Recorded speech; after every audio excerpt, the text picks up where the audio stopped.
18 avril 2021. Le voyage vers l'inconnu représentait bien plus qu'une simple décision pour moi. Lorsque la question cruciale me fut posée, je n'hésitais pas une seule seconde à entreprendre cette quête audacieuse. Moyo, que veux-tu vraiment? La réponse à cette interrogation résonnait au plus profond de moi, et sans hésitation, je choisis de me lancer dans cette aventure mystérieuse. Bien que mon anglais puisse sembler timide, mon esprit intrépide n'était pas en reste lorsqu'il s'agissait de m'exprimer.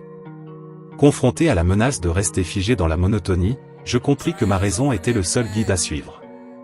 Avec une détermination inébranlable, je m'engageai à affronter ce défi, croyant de toutes mes forces en la possibilité de sortir victorieux de cette épreuve. Le chemin vers l'inconnu n'était pas pavé de certitudes, mais chaque pas que je faisais résonnait comme une déclaration de ma volonté inébranlable. La peur ne pouvait rivaliser avec ma détermination, et j'embrassais chaque moment d'incertitude comme une opportunité de croissance.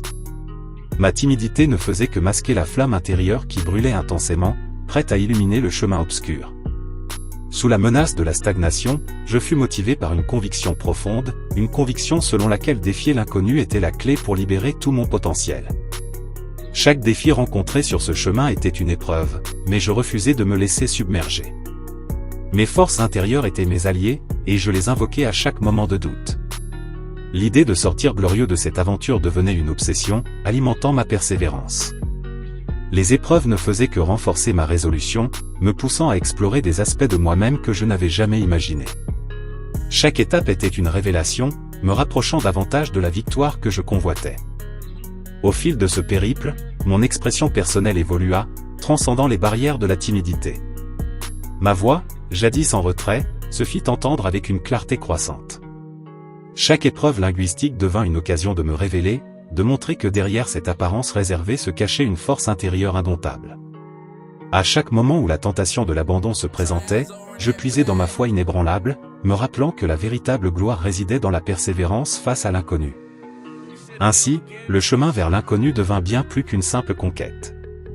C'était une métamorphose, une aventure intérieure qui sculptait mon être.